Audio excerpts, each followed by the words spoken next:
Hi friends, எல்லாருக்கும் வணக்கம். இன்றைக்கி நம்ம வீடியோவில் கெயின்மாஸ்டர் அப்ளிகேஷனை யூஸ் பண்ணி இப்போ நீங்கள் வீடியோவில் பார்க்குற மாதிரி சூப்பரான வாட்ஸ்அப் ஸ்டேட்டஸ் எப்படி க்ரியேட் பண்ணுறது அப்படிங்கிறத பற்றி தான் பார்க்க போகிறோம். வீடியோவை ஸ்கிப் பண்ணாமல் ஃபுல்லாக பாருங்கள், அப்போ தான் உங்களுக்கு புரியும்.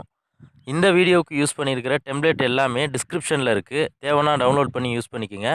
வீடியோக்குள்ளே போகிறதுக்கு முன்னாடி நம்ம சேனலை இன்னும் சப்ஸ்கிரைப் பண்ணலன்னா சப்ஸ்கிரைப் பண்ணிக்கோங்க. கூடவே பக்கத்தில் ஒரு பெல் பட்டன் இருக்கும், அந்த பெல் பட்டனையும் கிளிக் பண்ணிட்டீங்கன்னா நாம் போடுற எல்லா வீடியோஸ்க்கும் உங்களுக்கு ஒரு நோட்டிஃபிகேஷன் வந்துடும். ஓகே ஃப்ரெண்ட்ஸ், வாங்க வீடியோக்குள்ளே போகலாம்.